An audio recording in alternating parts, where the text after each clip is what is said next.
Hola, bueno, ya llegando al final de la NotPink, nuestra tercera edición, vamos a presentarles la última charla de Allie Mellen. Lamentablemente, Allie tuvo un problema personal y va a estar con nosotras y con nosotros en esta última charla contestando las preguntas en el Q&A. Pero bueno, tuvo un problemita personal y vamos solamente a ver su charla y después volvemos para hacer un pequeño cierre. Así que bueno, les cuento que Allie trabajó muchos años en ciberseguridad, ha sido reconocida mundialmente por sus investigaciones. Durante los últimos 10 años ocupó diferentes puestos en ingeniería, desarrollo y consultoría de IT, obtuvo un título de ingeniería informática y actualmente escribe sobre sus investigaciones en Cybereason. Hoy nos va a presentar su charla sobre la influencia de la guerra cibernética o cyberwarfare sobre las elecciones mundiales. Así que les comparto la charla de Allie y bueno, lamentablemente no va a estar, pero siempre presente. Espero la disfruten. Hello, everyone, and welcome to Trust But Verify, Maintaining Democracy in Spite of Information Countermeasures. My name is Allie Mellen. I'm a security strategist in the office of the CSO at Cybereason. I've spent the last decade in various tech roles. I spent several years of that in security, working on my own security research, and now I spend my time looking to advance security, think about the future of security, and also help implement that in our own organization. And I want to start the presentation talking about what's truly critical to our daily life, because this plays into voting more than one might think. And so automatically, when I think about what's really critical to our daily life, I think about Maslow's hierarchy of needs. This pyramid encompasses all of the things that Maslow suspects that we need in order to reach self-actualization and achieve our full potential. The base of that pyramid are the physiological needs. These are things like air, water, food, all of the things that you really absolutely need in order to just have life. But above that actually comes that safety element, things like personal security, employment, any of the resources that you need to really live. A layer above that, you come into belonging, things like friendship, intimacy, that sense of connection that you get from being a part of a community. And above that, you have esteem, things like respect and status, recognition, and of course, self-esteem as well. And this is all leading up to self-actualization and becoming the most that one can be. You need all of these things to reach that top of the pyramid. And so my question is, where does voting fit into that? Not necessarily as something that you need to live, but as something that you have all of these needs that need to be met before you're actually willing to go vote. And at Cybereason, we've been actually identifying this through what we call Operation Blackout Protect the Vote. These are a series of exercises that I've taken part in and organized for the past 2 years with members of the FBI, Secret Service, and other law enforcement officials across the world. And in these exercises, we actually take ethical hackers, we put them against law enforcement in a tabletop exercise where the hackers are trying to attack the election and the law enforcement is trying to protect it.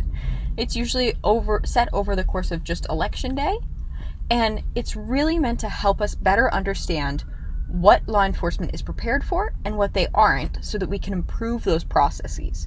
No actual hacking is done, but the point is really to understand where law enforcement is lacking in order to make it better. We see this a lot for those of you who are in the security industry with red teaming, where the red team is actually looking to attack and infiltrate an organization in order to ultimately make it more secure. That's all that we're doing in these exercises.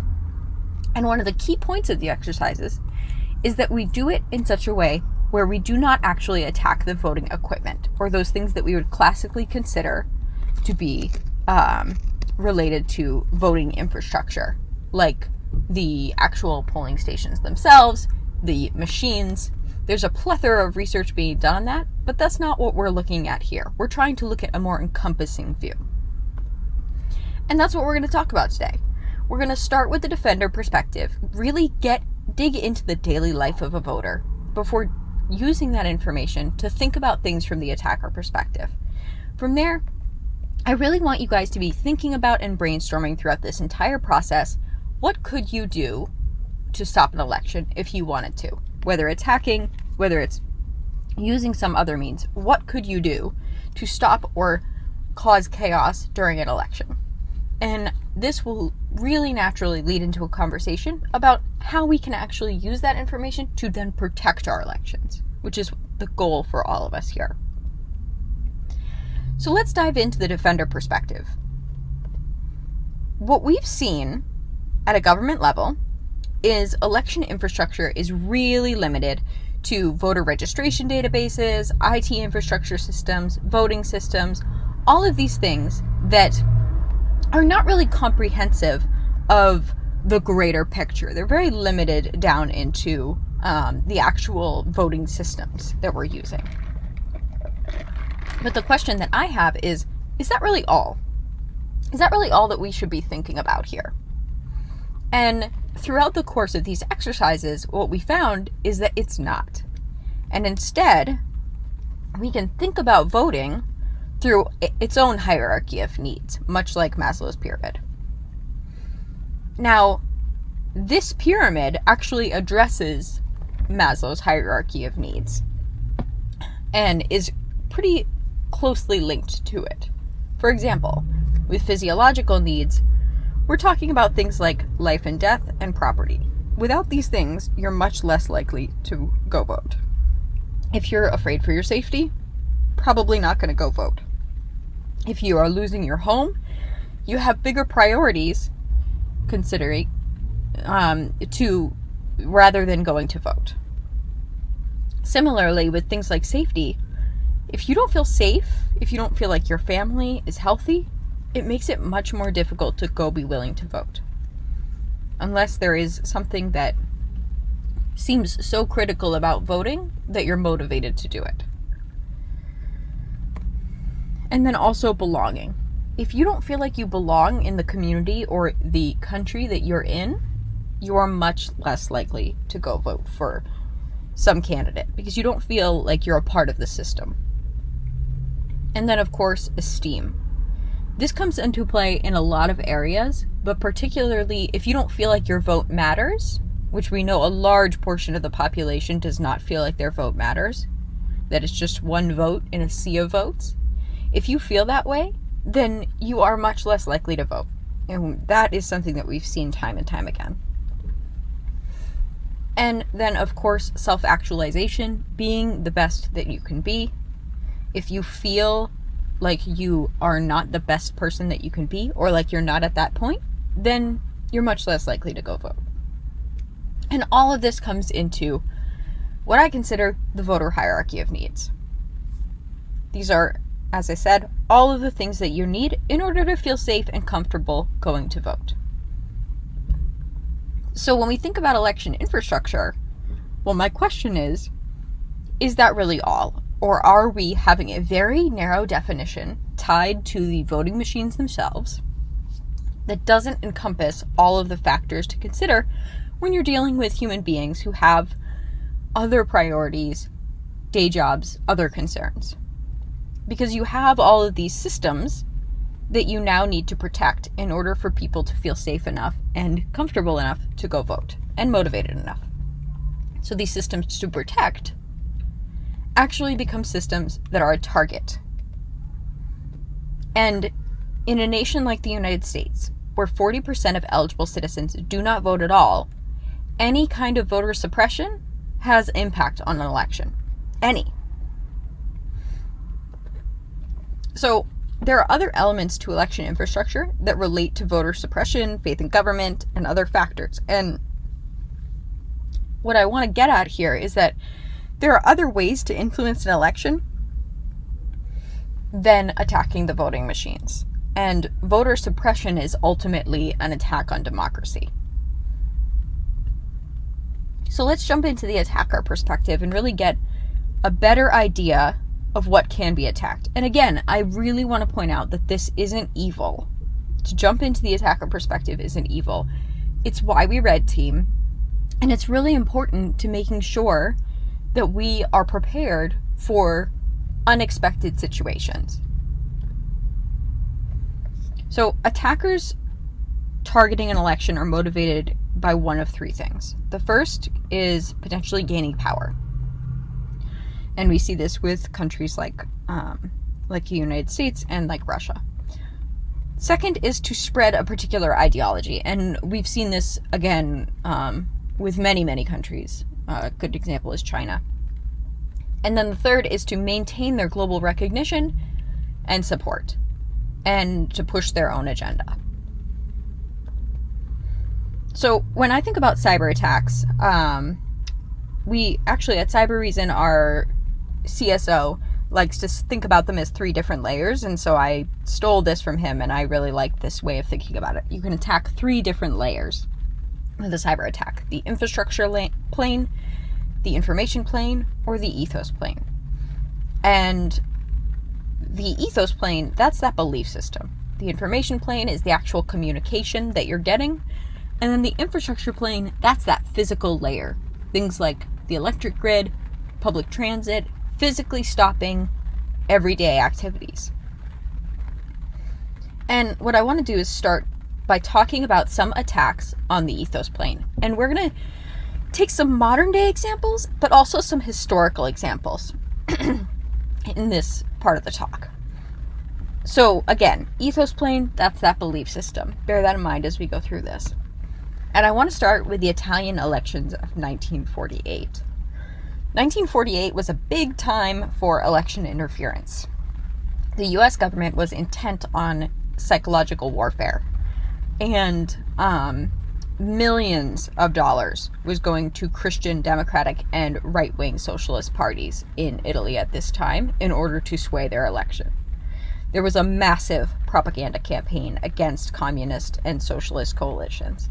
And the goal was to change the perception of the election into one of democracy versus totalitarianism, and Christianity versus atheism, America versus the Soviet Union, and of course, abundance versus starvation. And they actually were able to sway the outcome of the election. This was so effective that they actually repeated this process in multiple countries, including Guatemala, South Vietnam, Afghanistan, Indonesia, and many, many more. Another example is Moscow, where they actually founded the Communist International Party in 1919, and they used that to urge the American Communist Party to pursue revolutionary regime change in the United States. This can be considered very similar to the democracy promotion later pursued by Washington. And while this isn't a direct impact on an election, the goal is to sway that belief system for future elections and to push that point of view. Another example that crosses several lines is the 1996 Chinese influence on the US election, where a Chinese general sent $300,000 to the Clinton campaign because they were interested in influencing the US presidential election. Now, let's look at some more modern attacks, and we'll start with social media. On the right, we have an example here of a Facebook ad, or Facebook post, where someone is talking about who's behind the mask, like and share if you want the burqa banned in America. The goal is really to push this message of divisiveness and to make people feel like this is a common sentiment in the US, whether or not it is. On the left, you can see what's both a ethos attack and an information attack, because it is a Twitter post saying, save time, avoid the line, vote from home, which of course you cannot vote from home. But people might take this and say, oh, the government is being so helpful, we can now vote from home. We don't have to go in, especially during times of a pandemic. This could be very helpful. When in reality, this is not a way to vote. And, one of the problems that I want to highlight here is we're seeing companies that are justifying misinformation and disinformation as free speech. And the way that the argument is framed makes it seem like this is a fair point. But the reality of the situation is that we are struggling in many countries to handle misinformation and disinformation. And it is so vast and so important that it is more than just a government issue, and social responsibility for these individual organizations needs to be paramount. Next, we're going to look at the information plane and some historical examples from that. And this one is particularly interesting because I want to start off by talking about the foundations of America, specifically Sam Adams and disinformation. Now, disinformation and misinformation, they're obviously not new ideas, but it was baffling to me to learn the depths to which they are very much so not new ideas. America was actually founded on the premise of a conspiracy theory. Sam Adams argued that Britain's taxations were part of an elaborate conspiracy to eventually enslave American colonists. He spread that and other early disinformation through pamphlets and speeches that contained information he knew was untrue, but continued to spread it in order to gain power, in order to spread the type of thinking that he wanted to spread. And he actually used the Boston Massacre to that end as well. So when we think about disinformation, especially in the United States, but in other countries as well, we need to consider the fact that, one, this is not something new. This is not a new problem. And two, some of our countries were founded on this, which is something that it makes you reconsider how you view disinformation in the world and where we're starting from. Next, I also want to talk about the CIA and the propaganda asset inventory. This was in the 1950s and 60s during the Cold War era. There were a lot of different radio stations and magazines and newspapers that the U.S., the CIA was in control of. In a particularly interesting instance, as you can see with these balloons, the CIA was in control of Radio Free Asia, and they realized that many Taiwanese citizens did not have access to a radio as private citizens. So they actually strapped radios to balloons in an attempt to fly them over to Taiwan so that citizens would get access to the radio. Needless to say, the balloons went the wrong direction. But the story is interesting just for the fact that they tried this. And then also, another interesting story is a magazine that the CIA actually had control of called Forum World Features. And the magazine became so popular that they started to distribute it in the US. So the CIA had to be very careful not to accidentally place false stories in the US magazine. Very disturbing. And of course, hardly a left-wing newspaper in Europe wasn't financed directly from Moscow. This was again in the 1950s, 60s, and 70s. Another example is US radio in Moscow from the time of 1976 to 1982. A lot of rock music, which was not available in Moscow, the US would actually stream on this radio station, things like Elton John, the Beatles, and they spent a lot of time playing this music, and then on the breaks, they would follow it up with quote-unquote editorial content, which Soviet authorities considered disinformation. But people still listened to it in Russia because they wanted the music. Now, this one is particularly interesting because it is an actual example from Election Day where faith in the election was attacked. So 3 or 4 days before the election in Ukraine, the attackers actually compromised the CEC network. So they were able to disable vote counting. And this is immediately losing faith in your government, losing faith in how effectively your government is going to be able to count the votes of this election and the actual integrity of the election. They were able to get it back up and running in about 12 hours, but still, a few days later, on actual election day, this was May 25th in 2014, they underwent a constant denial of service attack on the CEC website. And actually 12 minutes before the polls closed, attackers posted a picture of the former leader of the right sector on the CEC website, claiming that he won the election, which was then shared widely by Russian media. Almost as if it was planned. Almost. Now, let's look at some of these attacks on communication that are more modern, and we're seeing in the 2016 election and frequently even now. On the right-hand side, you can see this helpful message supposedly coming from the US government that is giving someone their polling location.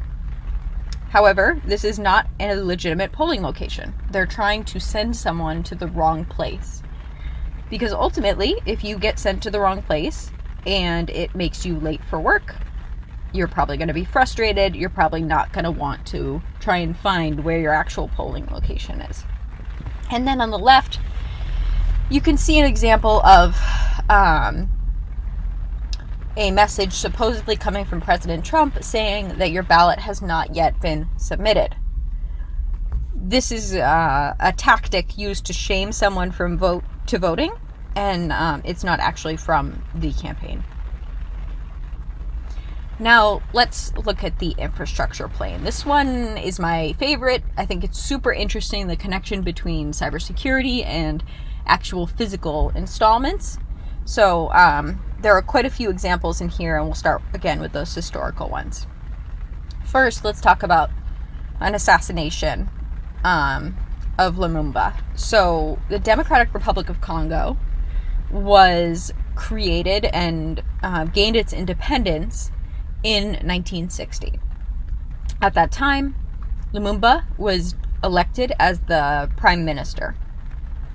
And he was shortly after he was assassinated in 1961. Now, while this was not directly related to an election, it was politically fracturing for this new independent nation.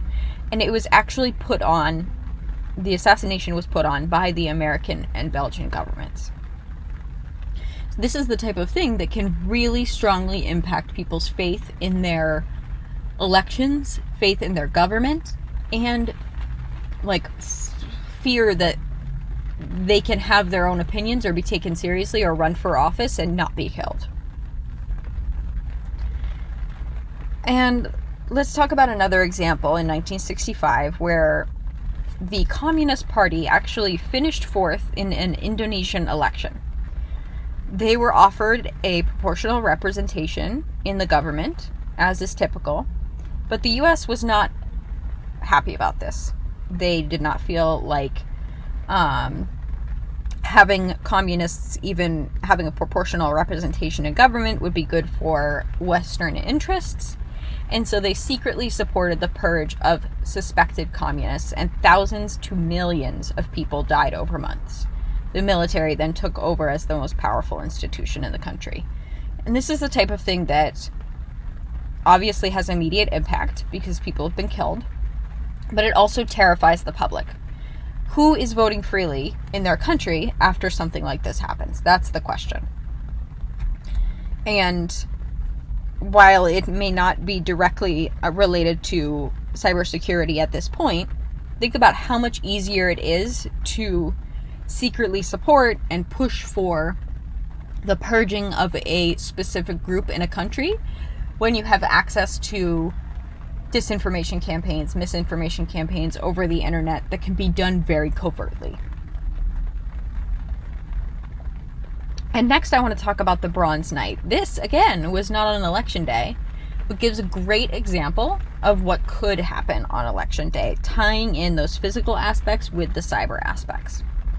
So, the Bronze Night was a day in Estonia where they actually moved a Red Army soldier to a Soviet cemetery instead of being in the center of the capital. And because they didn't want to have a Red Army soldier in the middle of their capital, which I think makes a lot of sense. Anyway, fake news started to spread with Russian news reports claiming that the statue and Soviet war graves were being destroyed while this was happening. And this resulted in 2 nights of riots and looting. 156 people were injured, 1 person died, and 1,000 people were detained.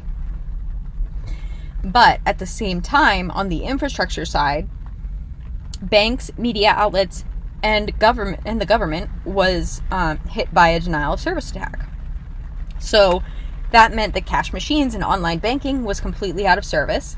Government employees were unable to communicate via email, and newspapers and broadcasters were completely unable to deliver the news. This is the type of attack that really combines that infrastructure and information plane in order to cause a lot of chaos, cause injury, and in some cases death, and just wreak havoc on the government and the individual citizens. As this quote, I think this quote really represents this idea that cyber is really, it just spreads confusion covertly. You don't even see it, but you can incite people and incite different things in order to further your message. Now, with physical attacks in modern times, we can look at things like the electric grid. This is one of the ones that I find very potentially scary. For example, in 2003, a 4-day power outage left at least 100 people in the United States and Canada dead. If there is a power outage happening in your city or in your specific district or whatever the case may be, you are going to be more worried about what's going bad in your fridge than you are going out to vote. And some people this is not the case for. Some people will still want to go out and vote, but in reality, you have a lot more priorities in this situation than going to vote. And next, on that physical side, I want to look at transit.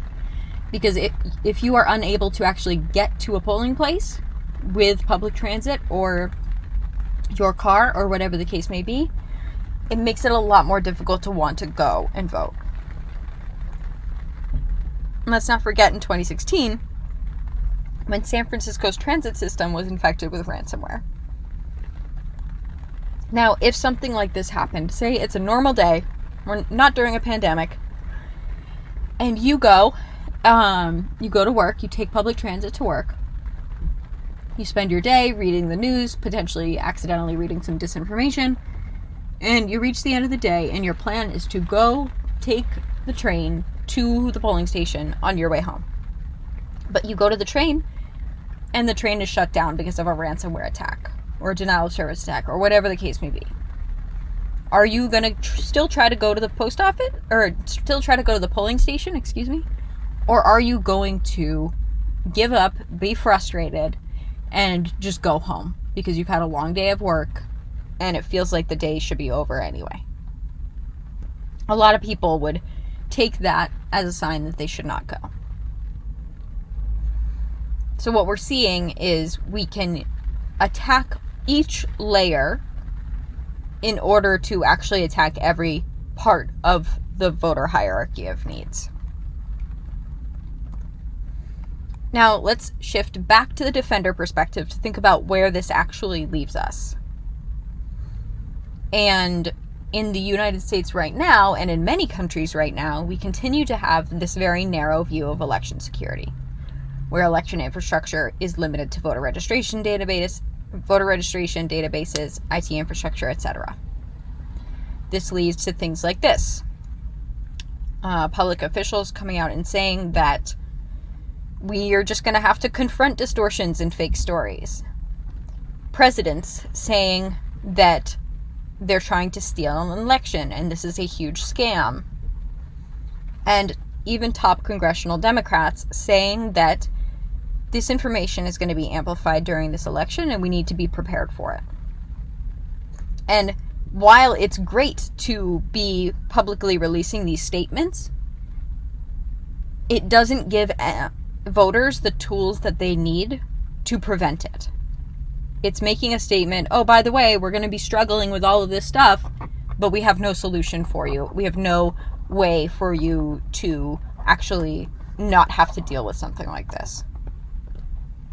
So the question is, given everything that you've learned today in this talk, where should we really be going? What should election security look like in order to actually take into account all of the different aspects that we've been talking about? And this is how I view it.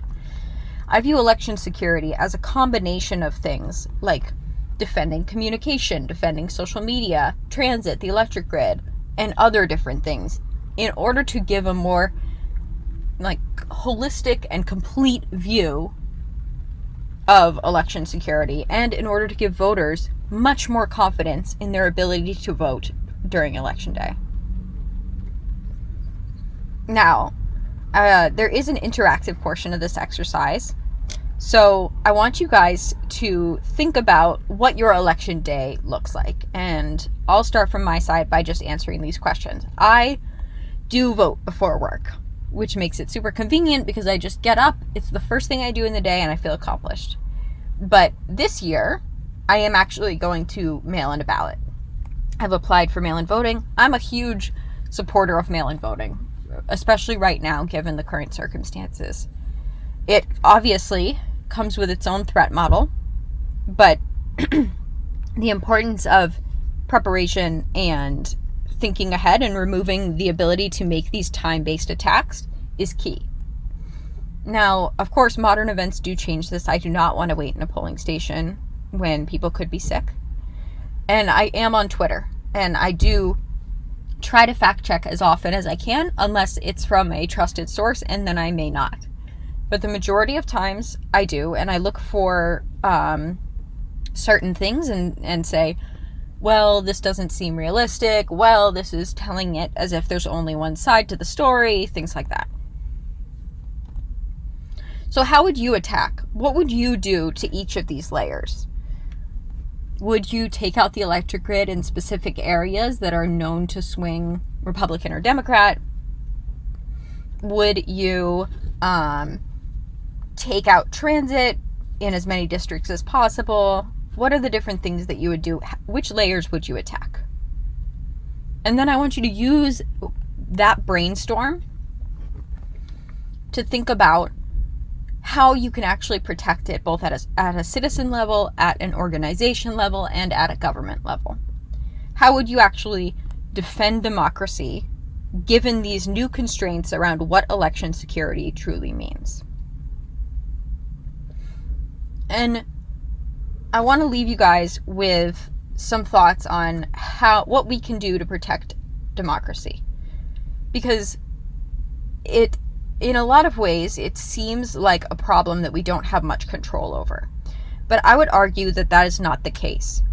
Because a lot of these different forms of election security infrastructure in this new definition are privately owned.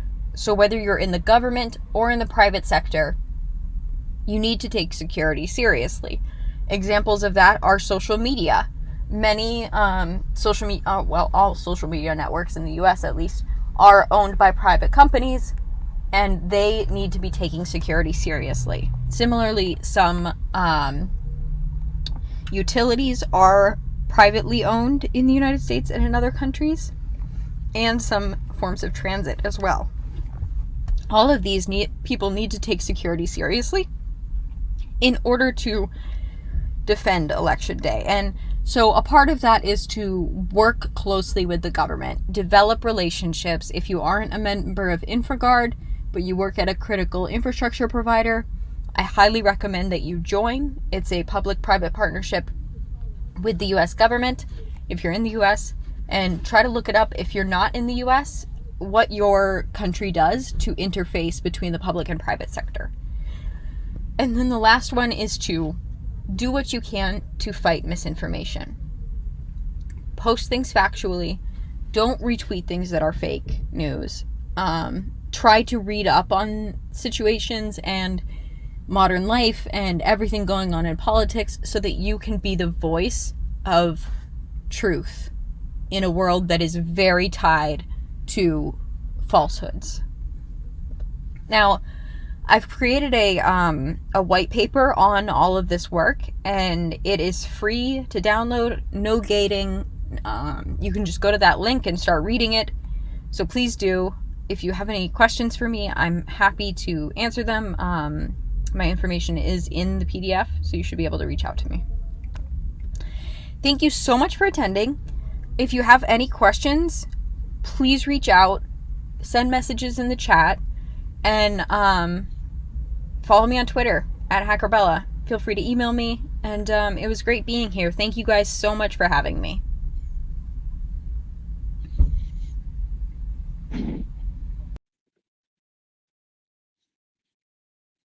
Ok. Bueno, le súper agradecemos. Gracias, Allie, por el video que nos mandó. Lamentablemente, como les dije al principio de su presentación, por un tema personal no pudo estar, pero nos hizo llegar su video.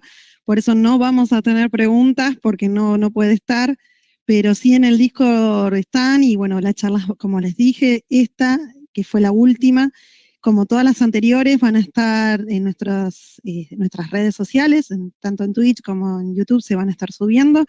Les súper agradecemos por haberse quedado con nosotras en esta tercera edición. En este momento vamos por finalizada al track 2, y los invito al track 1, donde está terminando su charla Yamina Levalle. No se la pierdan porque está genial, una genia ella. Y luego vamos a hacer la entrega de los premios y presentando también, haciendo el cierre final. Bueno, nada, no los puedo ver ni no las puedo ver. Brindo por ustedes. Cheers, salud y nada, gracias. Gracias totales. Muchas gracias.